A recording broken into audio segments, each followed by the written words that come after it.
90s.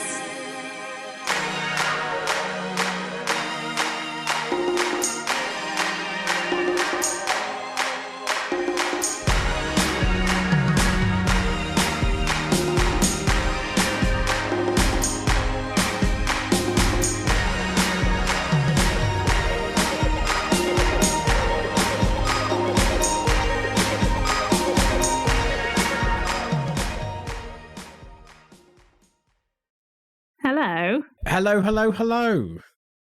How are you doing? You look absolutely spectacular. Thank you very much. I feel spectacular. That's how I feel right now. It's I decided I knew I had to do some kind of sartorial homage. That's what I'm calling them now, sartorial homages, because cosplay and being 38 doesn't sound right, does it? I'm not gonna. There's nothing wrong with doing cosplay at 38. Just I feel weird about it. So I'm calling it a sartorial homage. But I wanted to do Ian McShane. I wanted to do Lovejoy so bad, because I reckon I could have easily teased my hair into a sort of mullet. But I don't own a leather jacket. I just don't. It's a simple but deceptively expensive look, It is. which I think we will. Because you can't do it with any leather jacket. You've got to do it with like a world of leather jacket, like a real, yeah. It's got to be like sort of shapeless, but at the same time very stiff. So I knew nothing I had. I couldn't invest that level of. But then I'd have a Lovejoy jacket forever. Now I'm full of regret. You're gonna have to. We're both gonna have to get one when all the podcast dosh comes our way. That's going to be an early purchase. Miriam, talk us through what you're wearing. Come on, tell us head to toe. So, I'll say, but below the waist, there's nothing much to speak of. I'm just wearing a pair of jeans. That's all I've got on, and some socks. I've gone entirely just waist up, but I've got a lovely sort of mismatched shirt and bow tie combination. I didn't have a waistcoat, so I've sort of worn a big kind of cardigan. Then on top of that, I've got I'm not saying I'm proud of this, but one of the 4 tweed jackets that I currently own. That's too many, isn't it? No. You have as many tweed jackets as you like. Thank you. I tried them all. And and also I'm wearing, it's not quite the right beret, but this is as close to have. It's more of a sort of Peaky Blinders type of number. But I think it's close. I think it conveys enough tinker for people to get it. I reckon if I walked out into the street, it would jog just someone's memory just a little bit. They just hear that the theme tune just dimly playing. Lovely. And I like the fact that you've sort of festooned your background with antiques. I have. Just on that note as well, I do want to say, when I went to purchase, I didn't have a bow tie. Such is my commitment to this podcast. Didn't have a bow tie, and I thought I'll just put on a normal tie, and I tried that, and it looked awful. So I went out in my lunch break today, and I went to a charity shop, and I thought, this is a massive long shot. And I went into a shop, and they had 2 bow ties. 2 bow ties. You know what I did, Miriam? You know what I did? Please tell me you bought them both. I bought both of them. Yes, you did. I bought both of the bow ties. And I tried to see which one worked best. And is that gold paisley? That is, yes, a kind of burgundy with little gold paisley detail there. I'm thinking, this one's just for me. This is for Tinker. This is just for that me. One's not Tinker, but the yellow one is Tinker. Oh my goodness, well done, you. You've got, a delightful number on. Do you want to talk me through your outfit? You've come, because we're talking about 2 shows today. We're talking about Lovejoy and Mulberry, and you've gone as Lovejoy. And without discussing it, I'm very proud of us that I've been inspired by Mulberry's clobber. And it's not a waistcoat. I'm sad that I actually kind of wish I did have a waistcoat of this, but it is a very loud impulse purchase that I made quite some time ago. That I was like, his waistcoat looks a lot like that slightly weird jacket that I occasionally wear. Which has got sort of sparkles. It's black with sort of sparkles, sparkly crowns, sparkly bees. There's roses. There's a lot going off. Yeah, there's a bit that looks a bit like broccoli, which I enjoy. Yeah, that's the bit I was looking at. Sort of, you've got like shoulder broccoli and a shoulder bee, and what looks a little bit like a shoulder flying saucer. There's so much happening. It's amazing. It's a busy jacket. And just a black shirt and a t-shirt, and that's my Mulberry look. It's the Mulberry look. I'm very comfortable. Yeah, I love it. It's got a little bit of a Caroline Quentin might have rocked a similar number during a couple of her appearances on Whose Line Is It Anyway? Just a quite busy, exciting, slightly spangly jacket underneath a sort of black, I'm an improvisational comedian kind of serious theatre person. I think that is the biggest compliment that I could get. It's like sometimes I wear some high-waisted trousers and I've had a couple of mates say, you look like, that's a Josie Lawrence pair of trousers, and that's made my day. So if anyone ever compares me to Josie Lawrence or Caroline Quentin, I am thrilled to bits. Thank you very much. As you should be, as you very well should be. And heroes.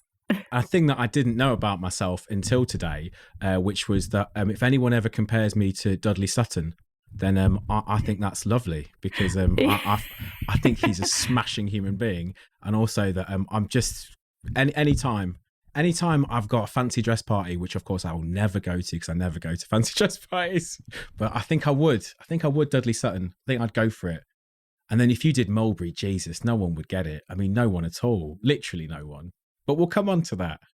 The fact that shouldn't be that way.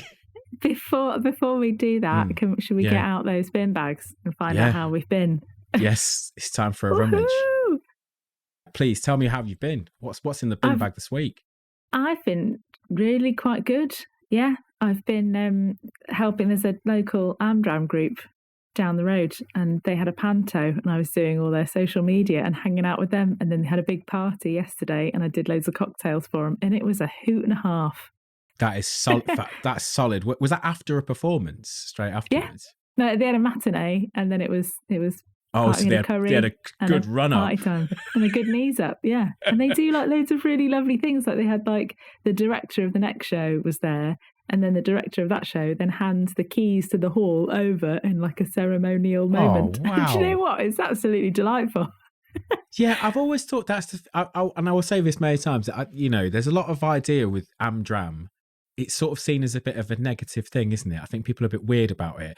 But the point is, it's like people getting together and not being paid to entertain people, often for charity, or just for fun, just to keep going. Yeah, so they can keep doing something they like. Exactly, and I think it's quite sweet. I think it's more than that sounds patronising. That's what I mean. I think it's good. That's what I mean to say. I think people should do things like that. But in the same way that I also think when I see like a large group of train spotters on a platform, I just think, good for you. Good for you. I hope you're really having a lovely day spotting them. If that's what floats your boat, then good for you. I think it's nice. Yeah, and people will say the same thing about us though. Like if you think it's okay to dress roughly as your favourite slightly obscure 90s sitcoms, good for you. That's sweet, isn't that sweet? Make a podcast about it. Cute. They're fools, because it's not okay. It's better than okay. It's awesome. It's an awesome thing to do. And I think deep down they are jealous. That's the thing. I will always say that. If anyone was to see me dressed like this and, mock and see you dressed as Mulberry and mock you, I would just say, look, it's simple jealousy. A simple green jealousy. That's all I'm looking at. So no, I won't hear of it. But no, that sounds awesome. So is it finished now? I can't come and see you. No, well, I wasn't in anyway. Posse. I was just on the bar, like upselling bottles of wine. I'd have seen that. I'd have watched that. It was quite fun. But no, I wasn't in it. But there were some really fun people in it, and it was really, really good. I got quite good at booing really loudly at the right points. Nice. Panto, you are supposed to. Yeah. No, it was lovely. But yeah. What about you? What's in your bin bag? How have you been? Well, you remember the last time we spoke of the bin bag? Last rummage I had, I said I was sort of quite cocky about the fact that I'd gone out drinking and then had no consequences as a result of the drinking. And surely as night follows day, Miriam, what do you think I'm about to tell you about what happened to me last week? I tried to pull the same trick twice. I decided I'm fine. I can go out. I can drink like a crazy person. I'm obviously some sort of booze-based super person.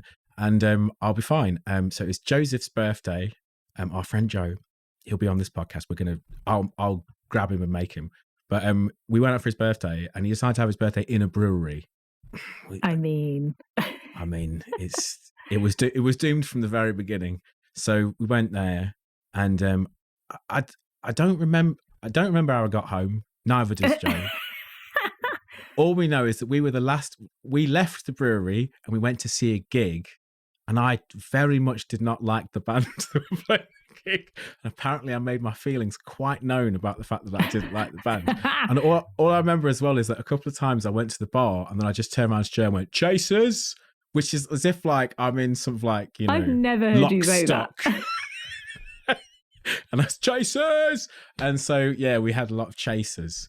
And I remember looking through my bank like transactions the next day being like, "Oh, what? Wow, you very drunk." So I don't know how I got home. I didn't get an Uber. That's all I know. I didn't do that, but got home somehow. And Joe, I think, took about, I'm going to say 4 to 5 days to entirely recover from it. And I was still by like this is on Saturday. By like Wednesday, I was like, I don't feel right. I'm full of guilt and regret. I've got the middle-aged horrors. So yeah, I've had my freebie, and then I got hit with a heavy punishment.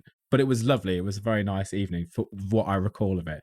This makes me sound like all I do in my weekends is but I don't usually. It's very uncommon. I mean, quite a lot of people do. I wouldn't worry about it. But yeah, but they're better at it than me.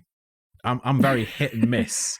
I've got no consistency. You're solid. You go out to a function. You know your limits. I don't know. At the moment, I did. Well, I did dry January, so I feel like that sort of changed sort of how much I drink, I suppose. But I'm quite good now at like drinking a boozy drink. Like I was making the cocktails yesterday, and I was making quite serious daiquiris, and my measuring was quite sloppy. But then I'd just have like a soda water and like apple juice in between, or something like that. So I think that's my new towards middle-age tactic. I'm in awe of you and anyone who has the level of self-discipline to just go, that's enough for me. There are other drinks in the room and available, but I won't drink them. No, I've never been that person. I'm just like whenever, if the mood fully takes me, it's bad times. But then, it very rarely does. So that's good. But January's been 2 fairly brutal excursions. So yeah, probably no drinking till, I don't know, March now for me.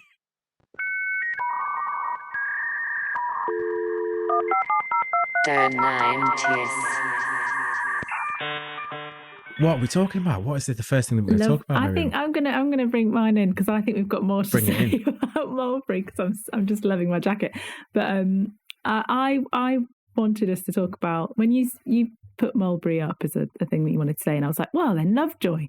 And I think I said it almost as a reflex because it just feels like 90s telly. But then I was like, I don't actually remember much about what happens. I remember like obviously Ian McShane being in it and being a kind of sexy antiques guy. But like, and then him having some kind of weird sort of collection of sidekicks. But genuinely, I was like, I can't actually remember what happened. Well, I think I'm the same. I think there was that thing where and which we'll probably come onto, where there was such a concentrated pool of actors in 90s sitcoms and kind of comedy dramas that when you try and remember them, it's this morass of the same faces. And you're like, I don't know what happened. I think that guy was in it. I'm not really sure. But yeah, I had very sort of hazy memories of Lovejoy, but they were positive hazy memories, a positive haze, if you will. So, I brought it up because it felt like a very important part. And I think the main thing I wanted to say was, oh my goodness, your hair, Lovejoy. That was kind of like the crux of my note. I think I just put, oh my goodness, your hair, Lovejoy, and then just really? Because it's just like, I'd forgotten how many shapes there are in his hairdo. Yeah, it's like he's got like 3 haircuts in one. Yeah, I mean, I've almost the exact same note. If you look at, to give some background here, Lovejoy initially came out in 1986, so I know what you're thinking. Yeah. How can that be 90s? But for some reason, season 1 came out in 86, did all right, but didn't really catch the public's imagination. And unlike that, this simply would never happen now. In 1991, they were just like, let's have another go. They just left it. Try again. At 5 years. So we're just like, do you reckon we should just try Lovejoy again? They're like, it didn't work last time. Oh, wait, this time. And they were right. They were right. And so that one is 91. So it's legit. We didn't watch any of the 80s one. I won't I won't sully my 90s palette. I with did it. have a little sneaky peek at a bit of the first one, and the title sequence is totally different. Anyway, but yeah, at some point, go and have a little sneaky peek. I'll tell you right now, if the title sequence is different, then is the music different? No, it's the same music. Okay, that's all right then. Overlaid auction sounds. It's actually a little bit distressing. Oh, like just gavels being No, just banged. like someone just going, gentlemen, yes, going now, going once, going twice, like over the side. It's quite piercing. Anyway, yeah. So you watched it, did you? You watched. I'll tell you. I'll declare an interest right now. Before you even ask, I adore Lovejoy. I'd forgot. I don't think I really avidly watched it, but I think it was on when I was a kid. I remember the theme tune for sure, and I remember when I watched it, I was like, no, I remember the characters. I must have watched this, but so I watched the episode that you prescribed, which is Just Desserts, which is and it's a difficult episode, right? Because they've had, it was out in 86. There's a 5-year gap, and they've got to like start it again and reestablish all the characters again. There's a lot of information to take in. They do it very well. 51 minutes, I think. Yeah, it's 51 minutes. And I watched that one, and I just immediately started watching the next one. Then I watched the next one. Then I watched the next one. And the last thing I did before I came to do this podcast was just stop watching Lovejoy. I just stopped Lovejoy. And then I'm honestly, I'm finding it incredibly comforting. Lovejoy's fantastic. It's a fantastic, fantastic TV program. I can't recommend Lovejoy enough. This is really, really, really weird because I brought this one up and I watched it and I actually was just like, I mean, it's quite good, but I found it a bit heavy, like a bit hard to watch. And it didn't like grab me as much as I hoped, seeing as my thing that I'm bringing to the, spaghetti. But Mulberry, I've just had to stop in order to do this because I'm just watching episode after episode of Mulberry. Well, this is good. This is good. We've managed to create, whether the several million people that listen to us, obviously this is good for them. But I think for us, it's been good. I've been reminded and reignited a love of Lovejoy, and I've passed on to you my love of Mulberry. So I think that's fine. That's beautiful. I'm really struggling with you having an underwhelmed response to that episode of Lovejoy. I mean, I was distracted by his hair. You can sell this back to me, but I was a little bit distracted by his hair. I thought he was a bit bossy, condescending, slightly greasy, a little bit sexist. And his jacket is far too big, although that was quite good because he had to put a painting in it. His jacket's far too big and his jeans are far too small. Okay. Yeah. Well, let's start there. I think that's where we start then. So how did you feel about Lovejoy's sort of physical bearing, his choices in terms of his get-up?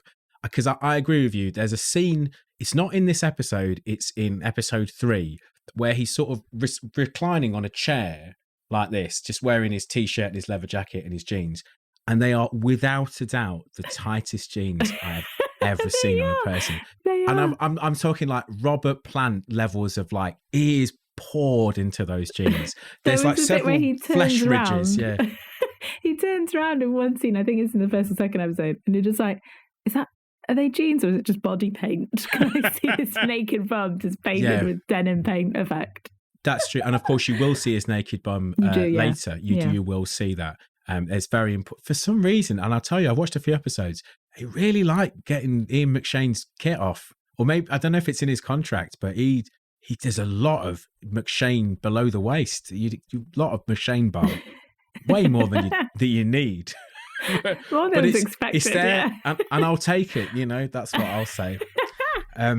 But no, I've enjoyed it immensely. But the look of him, it's a classic look. I think they've been like, I feel like somebody who designed this show sat down very carefully and they did like not just like a color palette and like this kind of, he wears this kind of stuff. Every single character in that show has almost a precise uniform, like a play, in every single episode. Slight variations, but always the same. So like whenever Dudley Sutton is on screen playing Tinker, which he's not in it enough, I'll tell you that. He's always got 3-piece suits, always tweeds, always got a beret on, always got a bow tie on. Every time Eric, who is Lovejoy's hapless motorbike riding assistant, he's always got a biker jacket on, some kind of plaid shirt and jeans. And then Janie always got some sort of twin set sort of situation. Sometimes trousers, usually a skirt. Yeah. And it's always in one strong colour. So I think the way that Lovejoy looks is a sumptuous feast, but befitting the antiques that are on display all around them. I think that's partly why they did it. Do you think that they were aiming, like you said, with Robin Hood, Prince of Thieves, like, you know, for like the action figure market? You could get a Lovejoy doll and a Tinker doll. Oh my God. Just clear my bank account out. I'll have the lot. I don't care how big they are, I don't care how expensive they are. I'll take it. Yeah, I'd want to collect them all for sure. Peripheral characters and everything. Yeah, definitely. The whole little antique shop to play in. Exactly. You could have like little bronze horse, and it would definitely. Yeah, of course. I think partly that, and I think I don't know. I mean, Ian McShane's just such a strong flavour as a human person, isn't he? I mean, all of the actors in this are, but me and Siobhan have this thing about like the best actors have massive faces. Have you ever noticed this? No. Think about actors who are like generally quite well respected and who people go, oh, that's good. He's a really good actor. Yep. Think about the size of their face. How big is their face? It's big, isn't it? It fills up the screen. I think it's partly it. Like we were talking, who was that guy? It's Michael Shannon. I think that's his name. He's an American actor. And the first time we saw him in something, then we'd not long after that, we'd seen something that had Mads Mikkelsen in it. Do you know that Swedish actor? But both of them have got huge dinner plate faces. And it's so noticeable because they go into a scene with another actor who's probably got a reasonably large face, because like I think Hollywood is absolutely full of big-faced people. But you can just see that their face is way bigger. Huge. Ian McShane's face is colossal. He's one of the biggest faced actors in, I mean, I want to say of all time, but I mean, it's a huge face. And then with the mane of hair, it's extraordinary. He looks like a sort of Mount Rushmore. He just looks like he's been carved out of solid rock.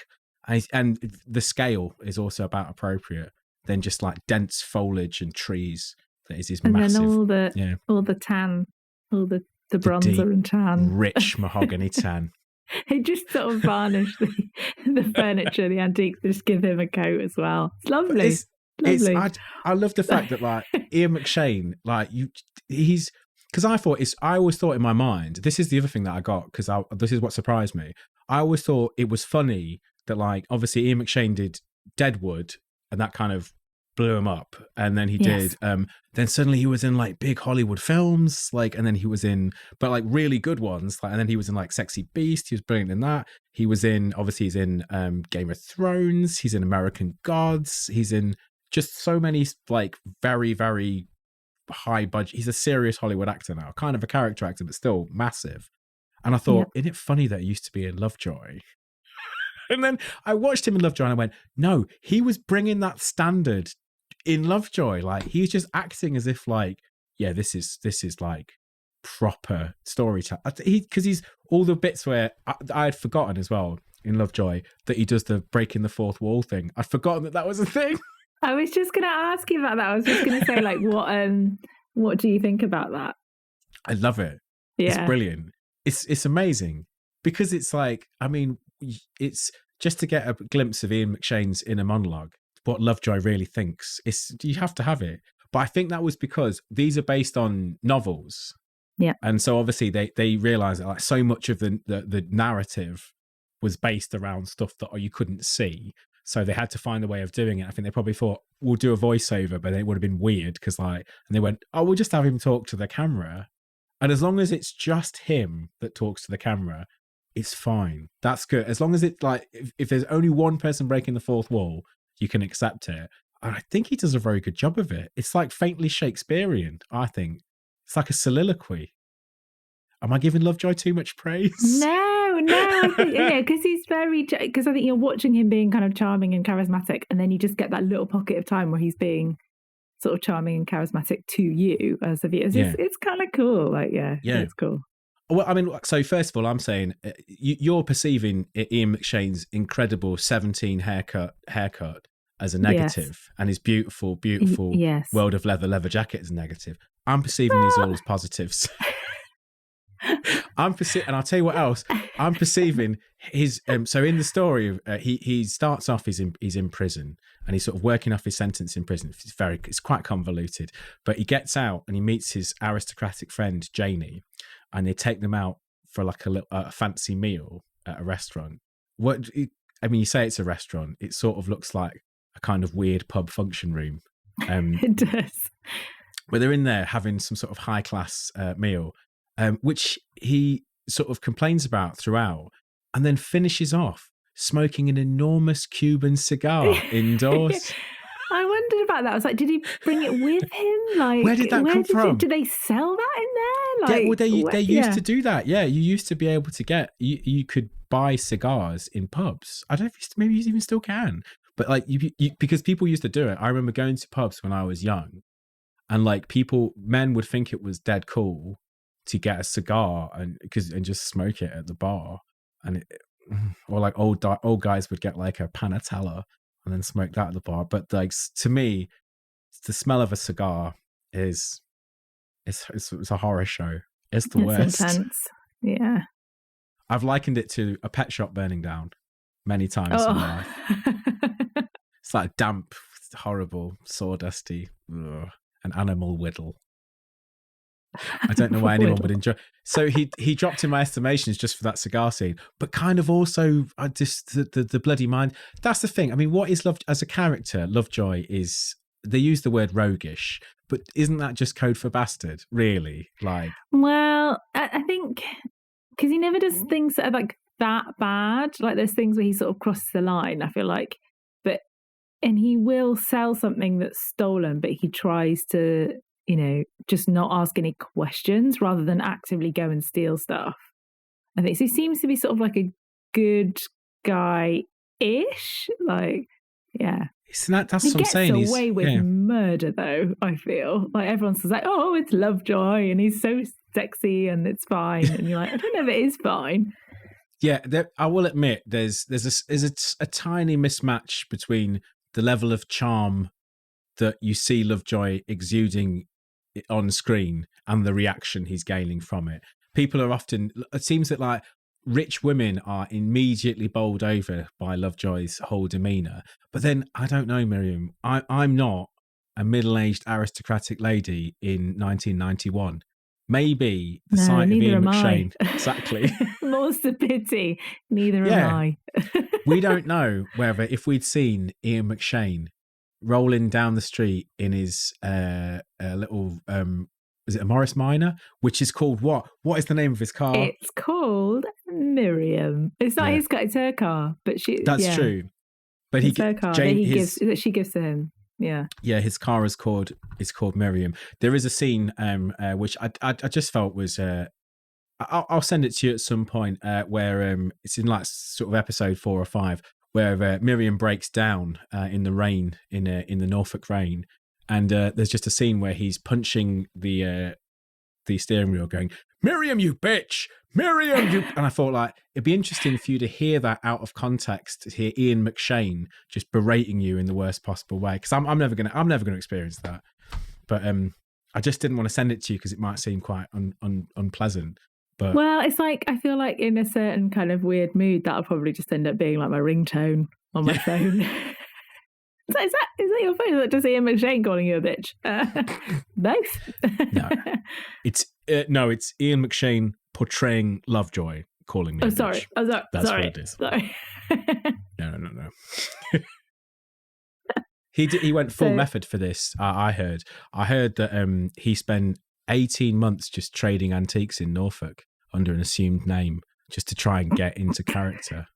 I don't know if that's true. And It's one of your conspiracy theories. Yeah. And I also heard that to achieve that haircut, he visited, I think it was 40 barbers in one day, and he'd only allow them to do a tiny bit.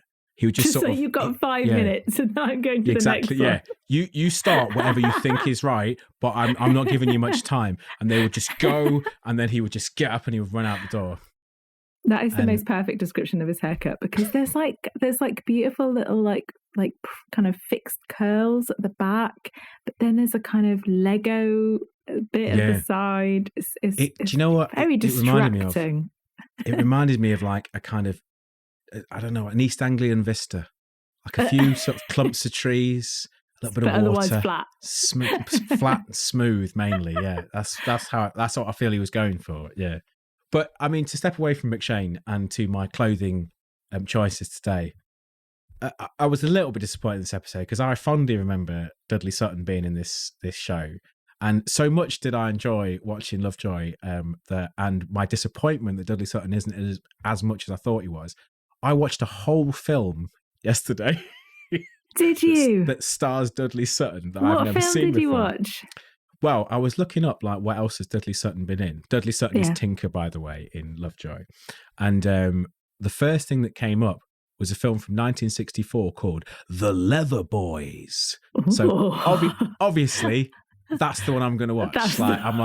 Tell me more. So I looked, it's on YouTube. Again, God bless you people who upload. 3 different people uploaded the whole film of The Leather Boys from 1964. And I watched it. It's good. It's good. Very quite sort of dry kitchen sink type drama, but about a bloke who's in a motorcycle gang, like not a gang, just like blokes who go on a motorcycle. It's all very harmless, and gets married to this woman very young. And their relationship's sort of a bit iffy, a bit rocky. And then he befriends Dudley Sutton, who's another biker, who's very free and easy and really cool. And it turns out that like there's just like a gay subcurrent, and the plot is that Dudley Sutton obviously is in love with this guy, and this guy kind of doesn't really see it, and then he fully falls out with his girlfriend, with his wife actually. And then Dudley Sutton's like, "Oh, I'm a sailor. I'm going to go and get on a boat. I can get you some work on a boat if you want." And he was like, "Yeah, I'm going to do that." And they go off to get some work on this boat. And he goes, "Oh, just wait in that bar and have a pint." And he goes into the bar to have a pint, and it's a gay bar. And then the guy kind of realizes like what's been going on this whole time. And then he just walks out of the bar and just keeps walking. And then that's the end of the film. Oh, no. But apparently, like the original play, or the original, however, I don't know, I think it was a play in the first place, is a lot more explicit about that relationship. Not like explicit, I don't really, but they get together in another I just version, think it's sort of like said more. I think there's more of a thing of like there's actually a bit of a push and pull love triangle going on, whereas in this it's like he's oblivious to the fact that Dudley Sutton's is kind of in love with him. But it's still like for 1964, like it's very explicitly that Dudley Sutton is in love with him, and that he's also like a cool biker. And he's got great hair. Oh, his hair in it. It's outrageous. He looks like a little sort of a Roman emperor. Brilliant. Just, Wow. Go on YouTube, watch The Leather Boys. It's very good. And there's a female actress in it called, female actress. What is it? There's a female actress called, I think she's called Rita Tushington. She is unbelievably good. So I watched that whole film just to get a bit of Dudley Sutton in my life. And I don't regret it. That sounds like a treat. Although obviously it's nothing to do with the 1990s. So obviously erase that thing that I just said from your minds, because I should never have said it in the first place.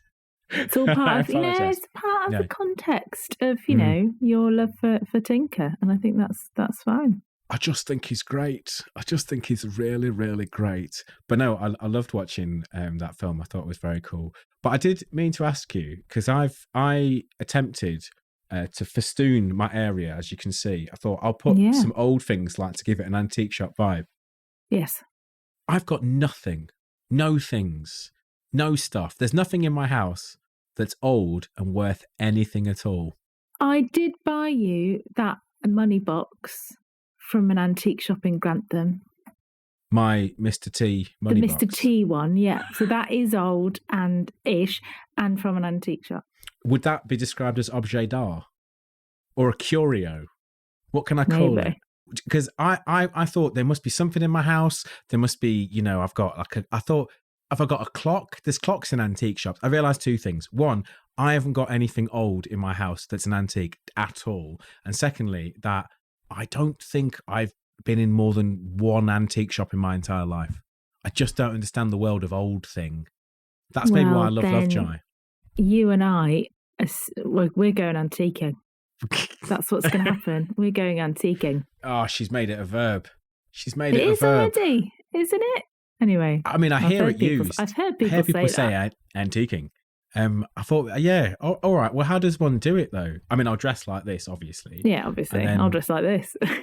And then we go in, and what do we say? How do you do it? You just have a little look around and see what's there. And it's good if you know something about something. So if you know something about like the hallmarks on like silver, or you know something like about certain brands of like plates or things like that, then you can. Because I went to a car boot sale years ago, and I found this plate, and I was like, it kind of stood out, and I was like, that plate looks quite fun. Turned it over, and I think it was like Wedgwood or something, but like really old, like embossed in it. And then I gave it to my dad. I bought it for like £2, and I gave it to my dad, and he emailed the people who make it and asked them all about it, and they were able to say that it was like commissioned for like a family, but that they didn't have any records anymore, because I think some places sell the records of all the designs because they look quite nice. They're like nice books, so they sometimes get sold or lost or whatever, so they couldn't tell us that much more. But it was quite cool. Like, it was proper old, and I think they could roughly date it as well, which is kind of fun.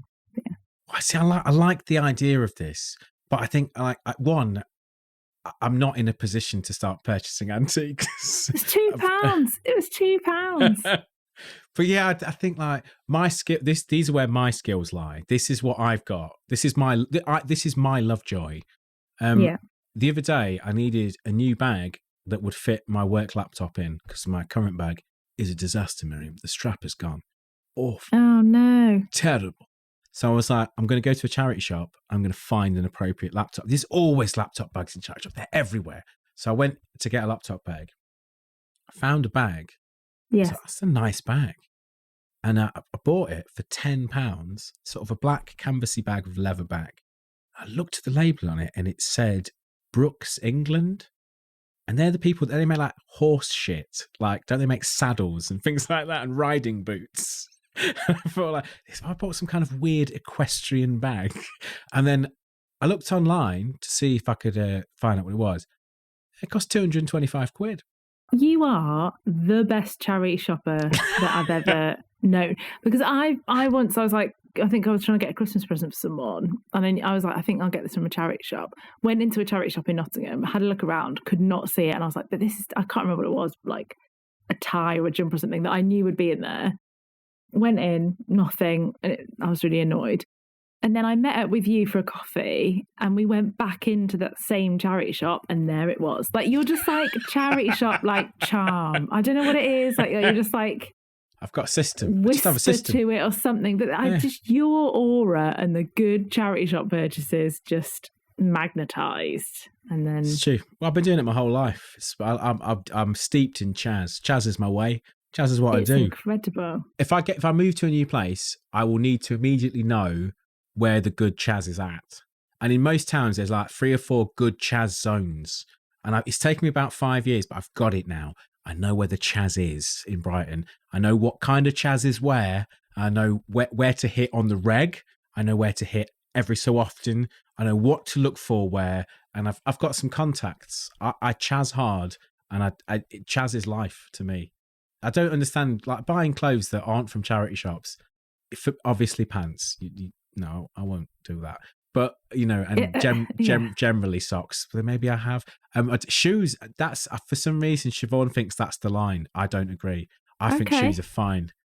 Not like a heavily worn in, and I'm care. Yeah, it's gross, isn't it? But I do buy shoes from charity shops quite regularly.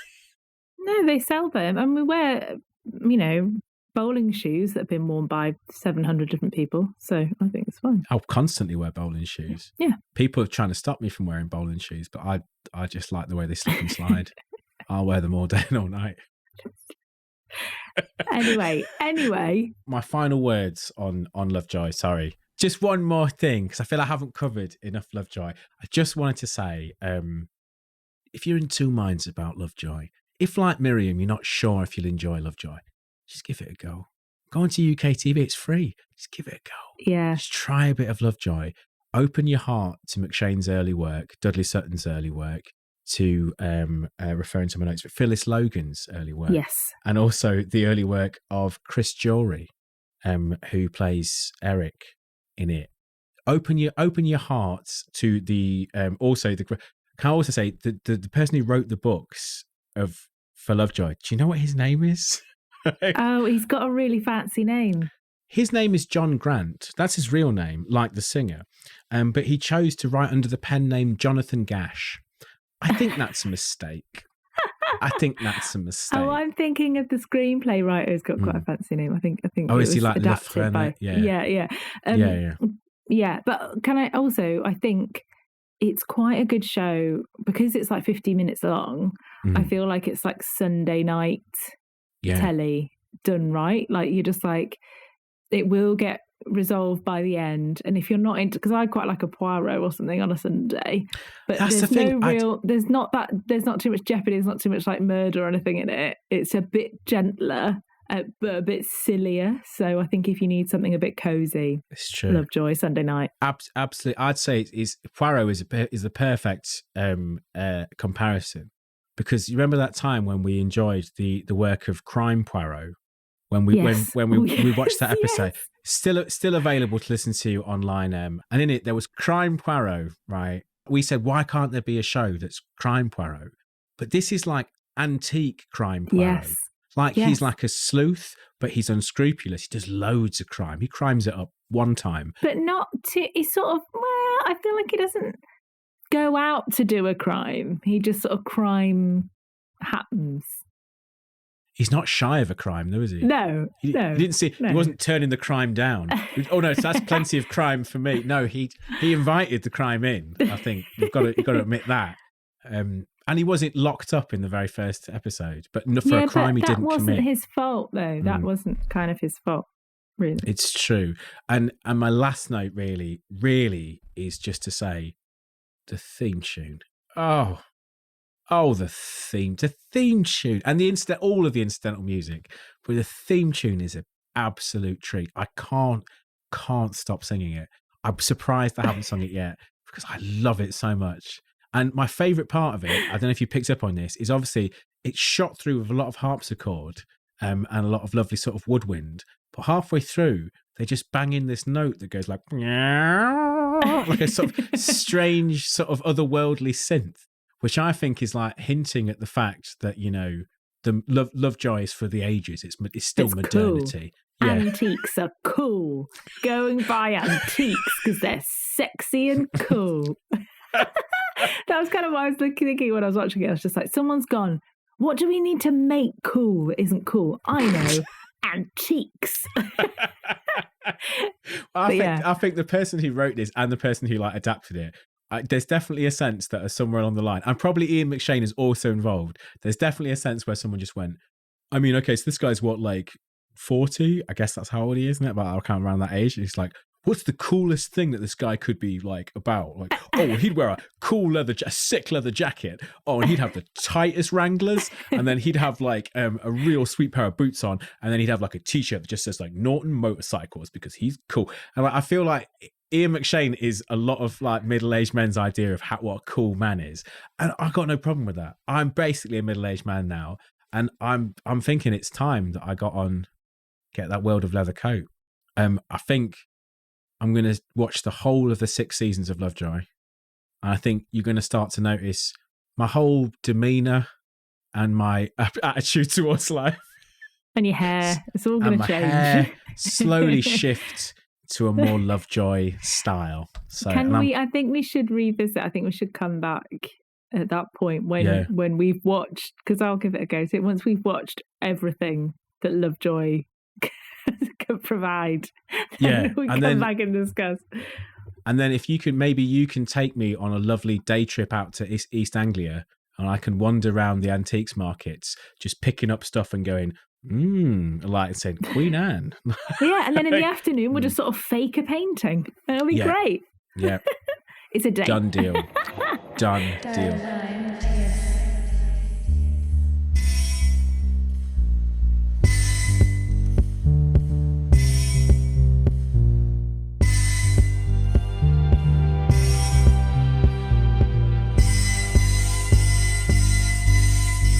The 90s.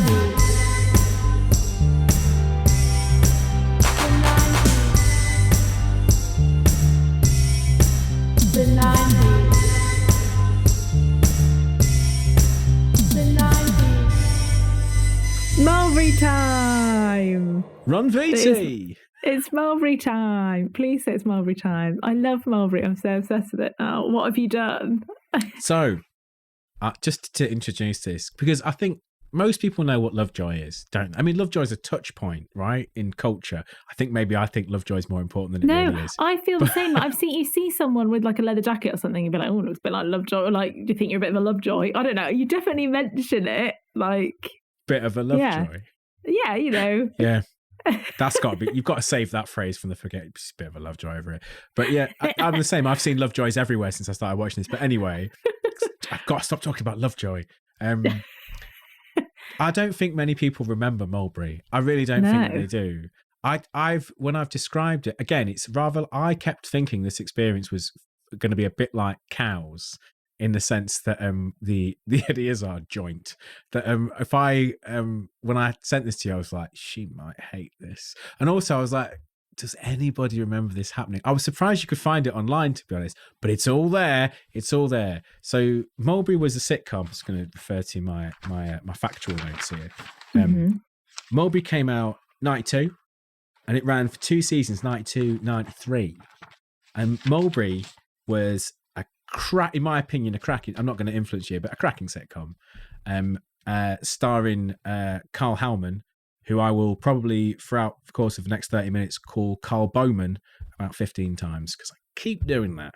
But what I wanted to ask you... I keep calling him Ken. Is it Ken or Karl? Because I keep getting confused. Karl I've written Ken. Howman is his name. Yeah. Okay. But we're not going to... We've got to get through this. Got to give Karl the respect. Karl Howman. Sorry. Right. So, on that note, how did you feel about Mulberry? Well, did you enjoy Mulberry? I fucking loved it. So emphatic Mulberry love. I love it. So I'm actually like, how long is this podcast going on? Because I want to go and watch some more Mulberry. Just want to get back to the Mulberry. I love it so much. And I think, so I realise it's written or co-written by Bob Larby, who wrote As Time Goes By A Fine Romance, which is like my favourite TV shows of all time. So like, I'm no fool, Miriam. Loving it. I loved it. And it's there's so many things I love about it.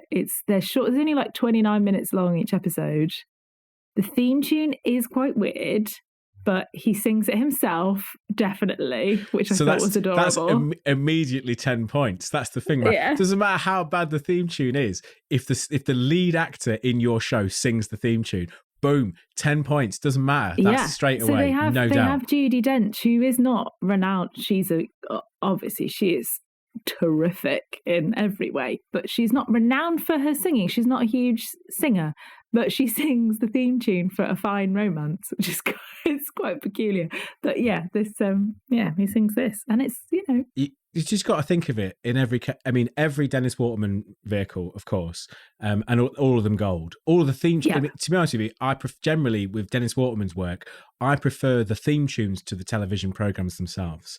I would say that I do not enjoy the television program On the Up.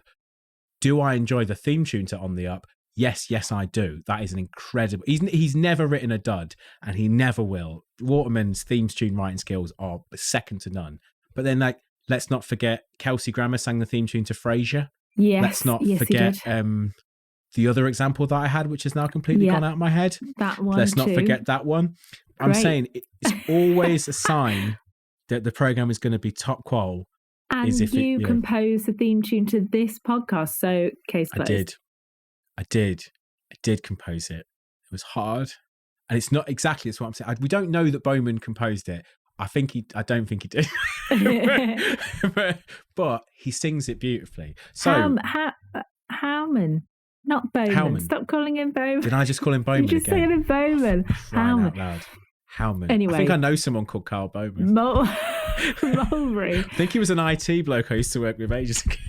The only thing I don't know what I want to say, because I haven't finished watching season 1, and I feel that I'm going to find out what Mulberry is there for, because he's there. Basically, he's been put in this house by a mysterious stranger, and he is like the kind of butler person to this very posh lady who's just got 2 members of staff, right? So Karl Howman. God, I nearly did it again. I was thinking about it and I nearly did it again. What is that? Anyway, Karl Howman. Yeah, we're aging. That's right. Yeah, we're getting to that point. He turns up at this country house and inveigles himself into being the sort of butler come manservant come general helper of Miss Farnaby, who is an old lady who's sort of like an aging aristocrat. And she's been left alone as the spinster of the house. I think that word's probably not very cool to say anymore, but I think in that era that people would have used that term. So like her siblings have got their own children, but she doesn't. And then she's sort of left in this house, and because there's no one really living there anymore, they've reduced the staff of the house down to 2 people, and then just 1 person to help her.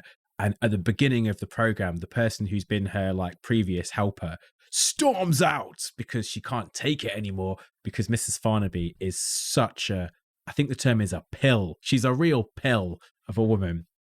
And then suddenly Howman turns up and he's like ready to take the job on, but we don't know where he's come from or what's going on. He's such a charmer and he hasn't got any experience. He's just got a selection of very, very loud, sparkly waistcoats. Beautiful waistcoats. Just and a very really cozy hat for when he's outside, and a long brown trench coat thingy. He's got a wardrobe with him. This is the thing about Mulberry, right? I don't think there's anything else quite like it, really, because it's like a conceptual sitcom. I mean, it is a sitcom, right? It's got there's laughter, like you can hear. It's gag-driven sitcom, but I can't think of any other sitcoms where the main character, like, you never they don't explain why he's there or any of his backstory. That's part of the point of the show. Are they going to explain it? Am I going to find out soon?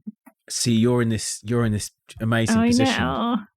So I'm not going to ruin Mulberry. I'm not going to ruin Mulberry for anyone. Or am I? Should I? I'll tell you what I'll do. This is what I'll do. I mean, do you want me to ruin Mulberry for you? Because I will. Well, I think because I tried, because I had to check a couple of things in order to do this. I had to check, like, on Wikipedia, a couple of things.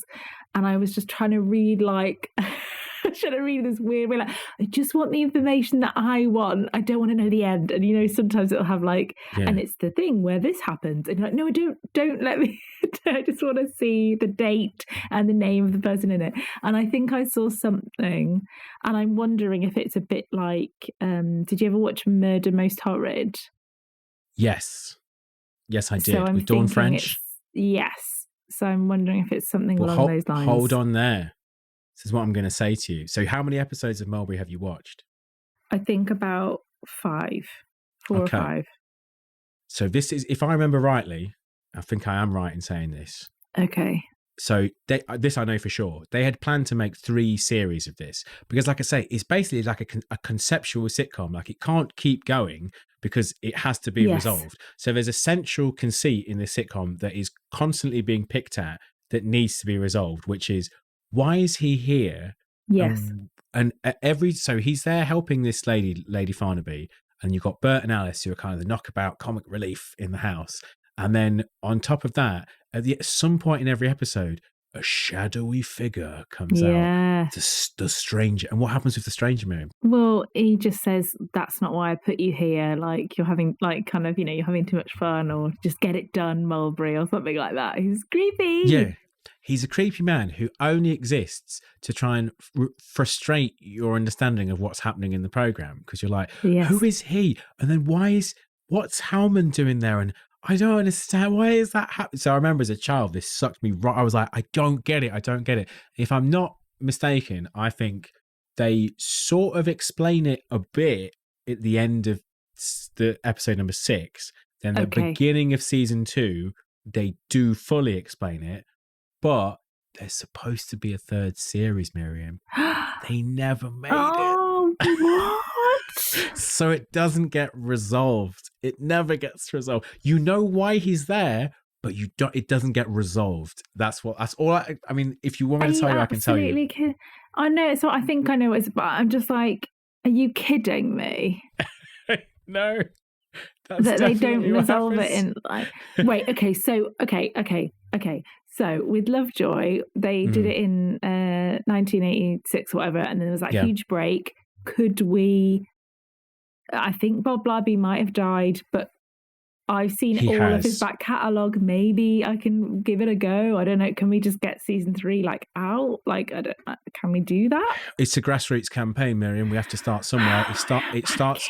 You know where it starts? I've got the jacket. I was about to say. It starts with you and me. I'll cut the sleeves off now. If I give me some scissors, I cut the sleeves off now, and I'm there.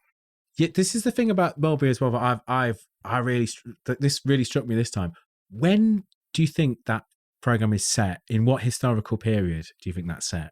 I thought it was in like real time, like in the 90s or something. It is set in the 90s. Yeah. But then you watch it and you're like, apart from Mulberry's amazing waistcoats, it's sort of like, well, this could be like the 70s. It just looks like any time. In like, if you live in the countryside or whatever, I think because my dad grew up in like quite a rural place, and we went back there like in the 90s, and there was stuff that just didn't really change, like certain outfits, people just wore the same stuff and like ate similar stuff, so it was a bit like certain elements were like a bit of a time warp.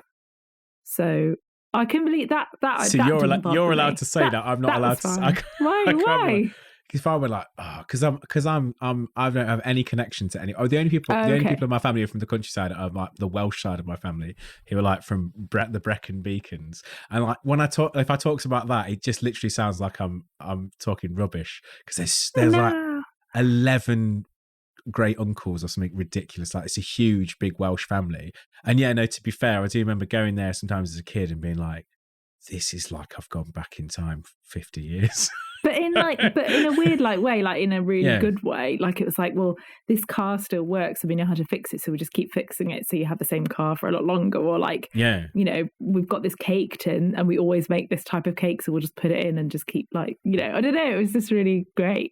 So, but I think that was the thing. It just added to the cognitive dissonance to me of the whole thing of Mulberry being like, what's going on? Because it's like, everything's just all old, and there's no telly, and there's no everything just seems like it's all the modern conveniences are sort of gone, which kind of makes sense in this sort of old country house. But at the same time, it's like they never quite commit to any. Like, I'm like, when is it? But it is. It's supposed to be set in the 90s.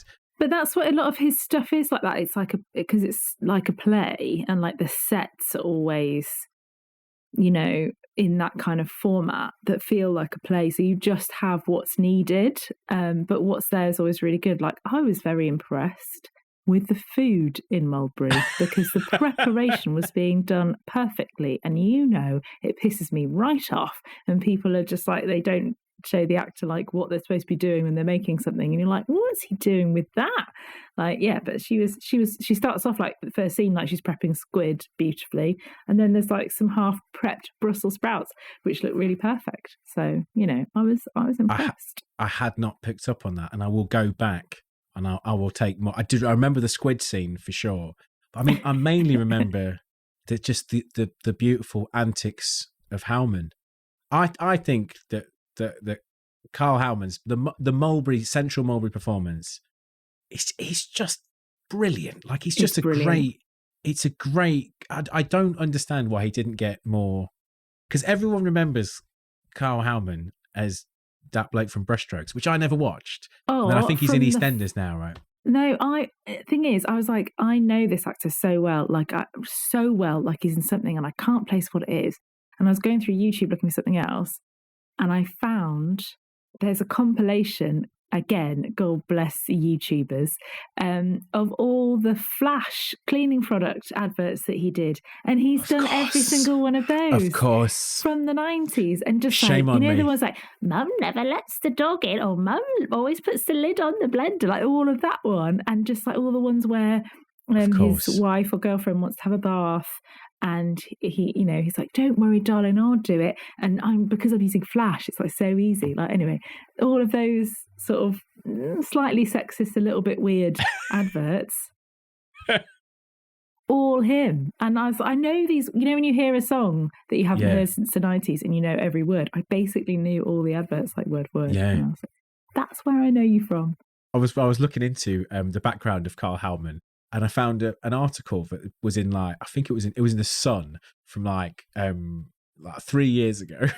And the article was, I was like, must have been a very slow news day. The article was like, literally they had published like internet clickbait. Look at how different Karl Howman looks now to how he did in Brushstrokes, which was 35 years ago. What the heck? They showed a picture of him as he is now, and a picture of him in Brushstrokes. And you know what, Miriam? Yes. He looked the same. In fact, he looked remarkably the same. It said he is unrecognizable from how he used to look earlier. And I was like, he has less hair. Other than that, he is incredibly recognizable. Like, you would immediately know it was him. It was just like, all that happened was he had got a bit less hair and it got a bit grey. That was it. He looked the same. Do you want me to ruin Mulberry? I don't think it will ruin it for you, but do you want me to put you out of your Mulberry misery? Yeah, I think I know what it is. I think, right. Go on. You shoot me your theory about what's going on in Mulberry. Is the mysterious stranger like death, like the Grim Reaper? He is, isn't he? He is. Mulberry is the son of the Grim Reaper. That's the premise of this sitcom. So the guy who is the Grim Reaper, that's Mulberry's dad, right? Yeah. And Mulberry's his kid.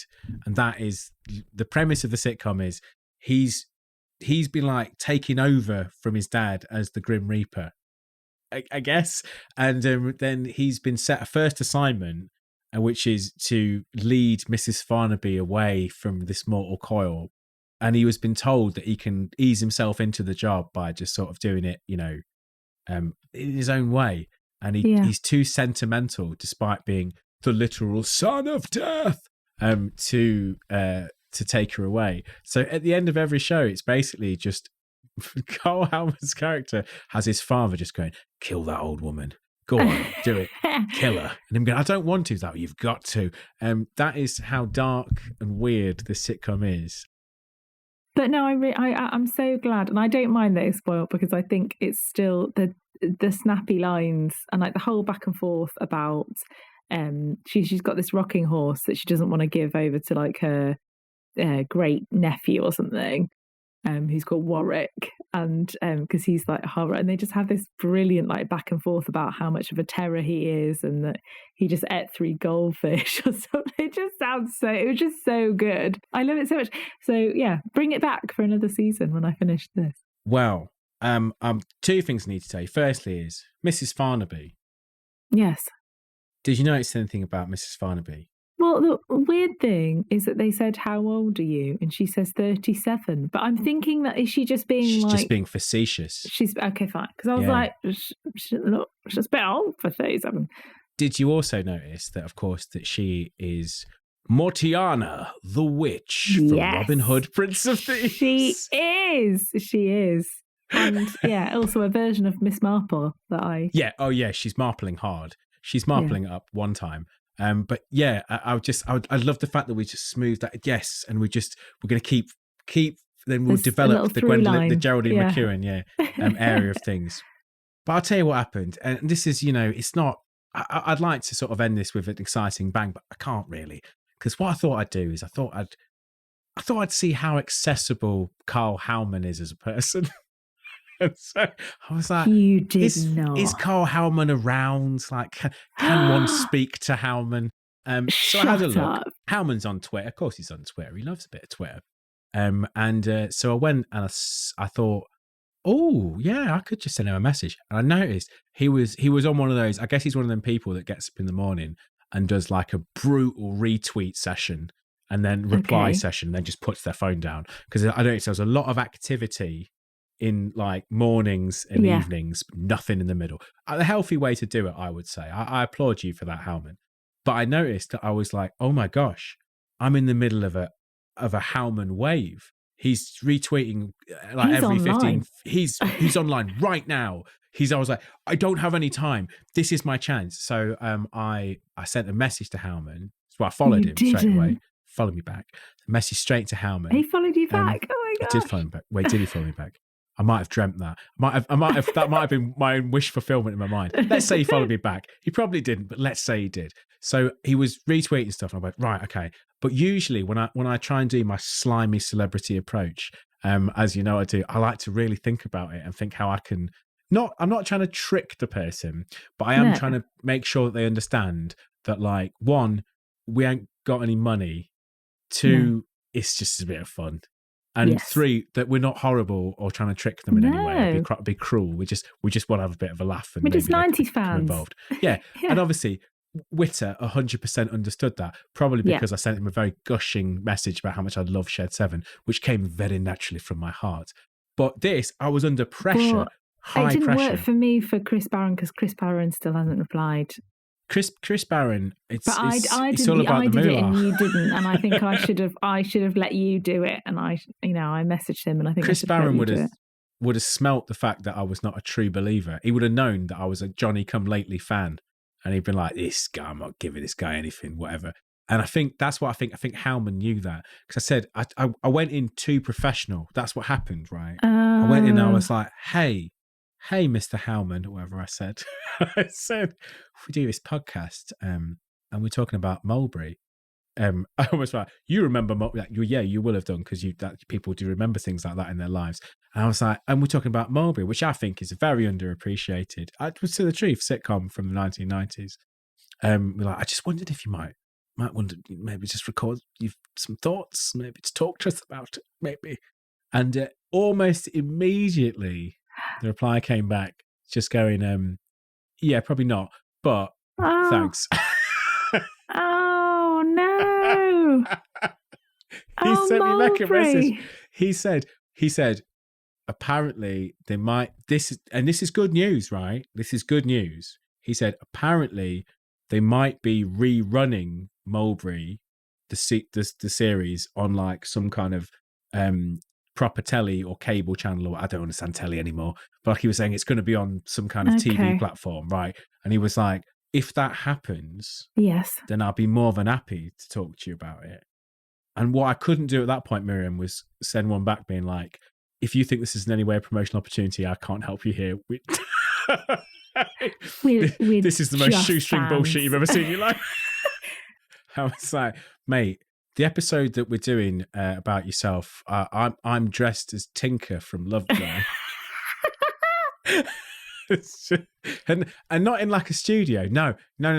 In my own living room, in the corner of my own living room, I'm dressed as Tinker from Lovejoy. And Miriam, even more so, is dressed as you. That's the kind of thing that you'd be getting involved in. And the fact that you chose not to probably just shows that Karl Howman is a shrewd operator who doesn't like to have his precious time waste. No hard feelings, Karl. We didn't explain ourselves well enough. How does one explain oneself? How do you explain what it is we do? Please, answers on a postcard. Yeah. How should we approach people like Mulberry? So I just want to say, Karl Howman, thank you for replying to me, because that was very, very decent of you. And it was a very, very polite response. And I do completely understand why, I mean, as a stranger, you would not be willing to give up your time to be broadcast for no money on a platform that you do not subscribe to or have anything to do with. That about 6 people listen to. The more I think about it, Karl, you could have just told me to go fuck myself, and that would have also been completely reasonable. So you were very nice. So thank you for that. But no, unfortunately, no cigar in getting Karl Howman. So I will save this now, because I will send this to you regardless, Karl. That I think it's a brilliant performance. I think it's genuinely great. I think he's just such one of these actors that's just incredibly likable conceptually, and also can walk right up to the line of like, that could come across like quite weird coming out of someone else's mouth. Because it's Karl Howman, you're like, oh, he's Karl Howman, he's all right. Like, he's got a kind of cuddliness to him. But then also it's like some of the sort of scenes where he's just sort of talking, like the sort of that, or like he does his kind of longish monologues whilst he's trying to convince her, like Lady Farnaby, of the various things. I'm like, this is some like proper, this is some acting. This is some like really good. It's quite jarring because it's quite theatrical, and we don't see that very much anymore. I think the style of acting's got like very influenced by film, which is, I'm not saying it's bad or good, but there was definitely a much more stagey tradition to British sitcoms in this time, and obviously before there was loads. I think we've kind of lost that, but I really like it. Like, but and you that's love what we have those. with. I love that, but that's what we had with, because he also, Bob Lobby was involved in like The Good Life, again, very similar setup. As time goes by, and so I think you get it with things like, I guess Miranda has got that similar kind of setup, so they do that, but it's a different show. That's the thing. Everyone said when that came out, there was all this kind of, and I'm not gonna I'm not gonna get into like, I know people really hate that show for some reason. Yeah, some people do. I don't really understand why. I don't really understand people hate it so much. I think it comes down to whether you find Miranda Hart an appealing personality or not. And I think she'd probably be the first to admit that there's some people just probably don't. But yeah, I didn't have a problem with it at all. I thought some of it but it's that thing of like, you have to suspend quite a lot of disbelief watching something like that, because some of it just doesn't make sense. Yeah. And there's loads of things in Mulberry where you're just like, well, hang on a minute. And you go, yeah, but the premise is so crazy in and of itself that you're going to sit here and nitpick about continuity. Like, come on, that's ridiculous. But that's why I love it. Proper shooting for the, like, you'd have to conceptualize that to death now if it came on TV. But it was just like, here's a normal sitcom. We just won't explain what's going on, and we'll just carry it through on the stage of four performances. There's almost no extraneous characters in that show for the whole series. They very rarely pop up. It's so condensed. It's like the whole thing's like a play. And I think it'd be great if they made another one. I don't know how they do it though.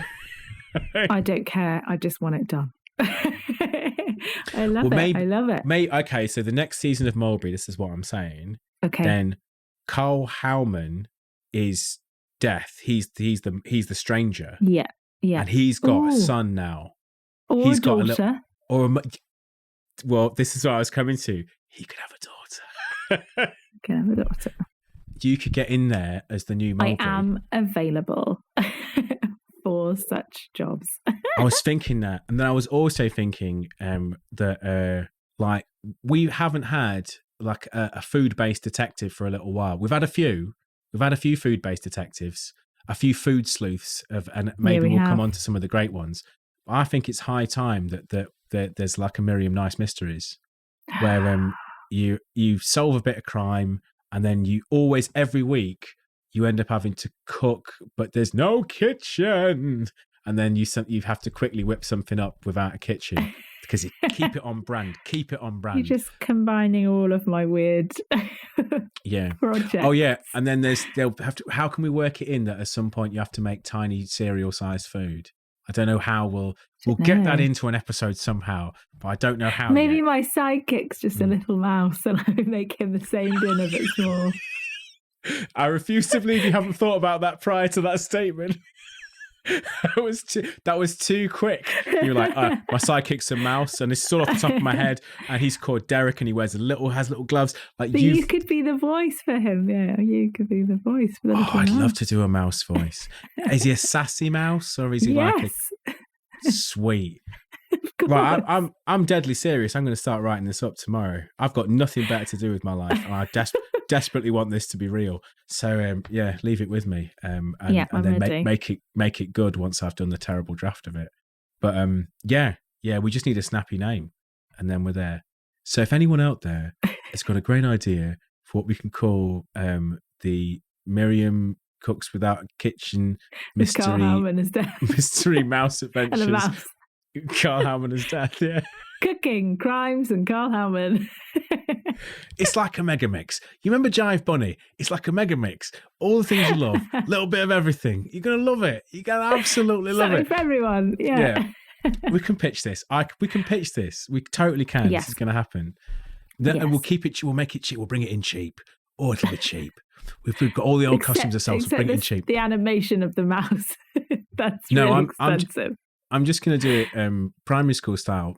Brown leotard, little schnoz, tail, like that. And they'll just film me next to big things, so it looks like I'm small. That's what we'll do. Okay, yeah. fine. It's simple enough to do. In fact, it almost works itself, because rather than you having to cook small things, you can just cook full-size things and put them in an enormous bowl. And then I'll look like I'm a tiny mouse man. It pretty much makes itself. It's perfect. I'm in. When do we start filming? Late June. late June. Late June. I don't know why I said that. Forgetti spaghetti. Forgetti spaghetti. Forgetti spaghetti. Forgetti spaghetti. Forgetti spaghetti. Forgetti spaghetti.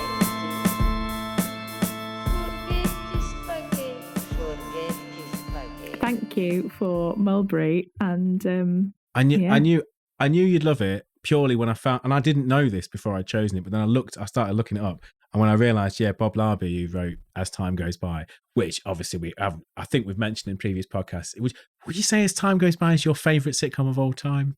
It's probably my favourite TV show of all time. I love it so much. I love it so much.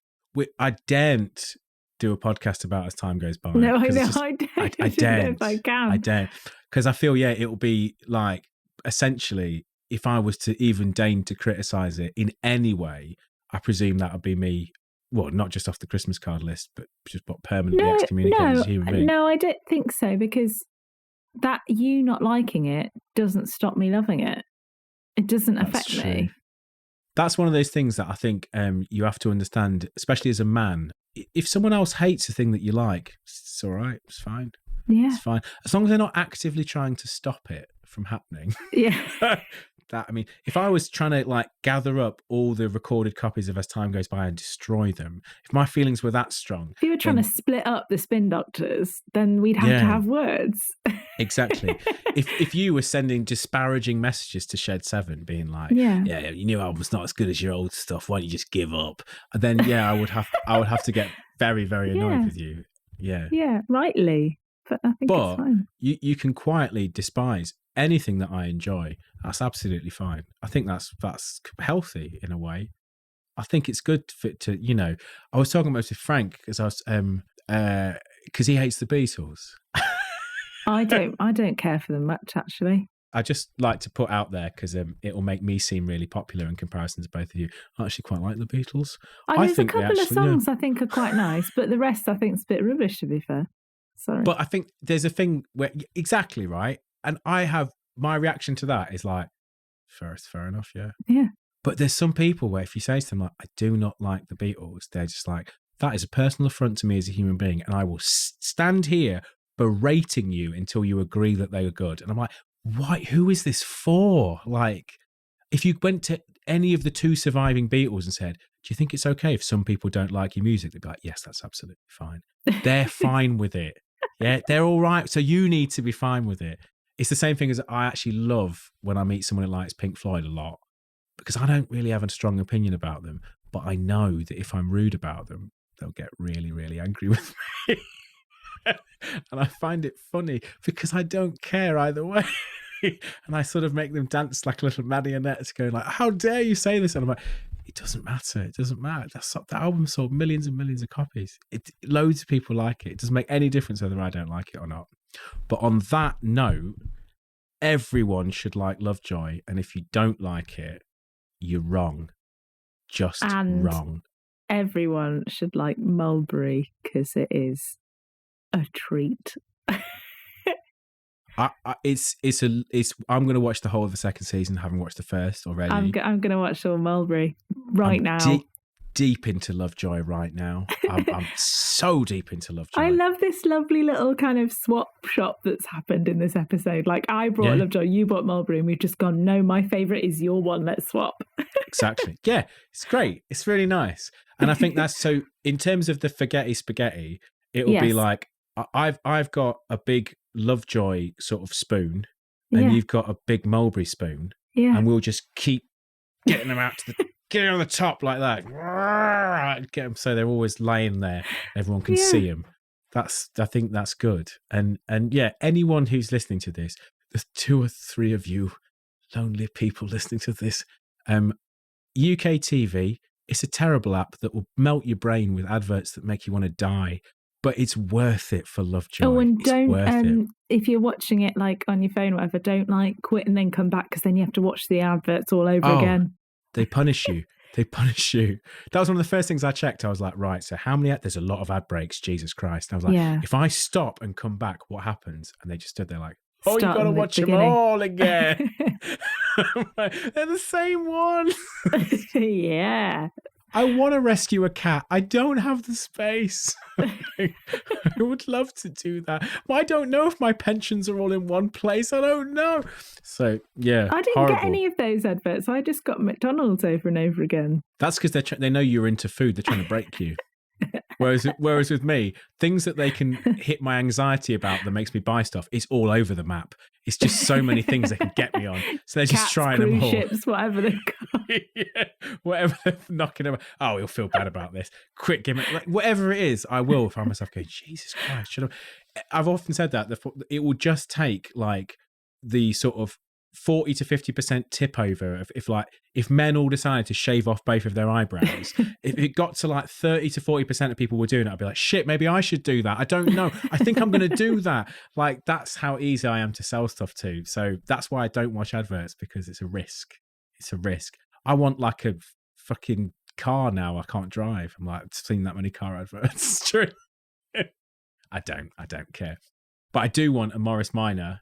That I wouldn't call Miriam, because that would be weird. Oh. Well, I'll call it Miriam if you really want me to. Well, you got to the trouble of buying it, you might as well give it a proper I just think it'd be weird if I named a car after you. Wouldn't that be weird? Do you think that'd be weird? Well, no, because it wouldn't be named after me. It'd be named after the Miriam and Lovejoy, and that's different. But no, because I bet when I say that to someone as the explanation, they're going to be like, I'm satisfied with that.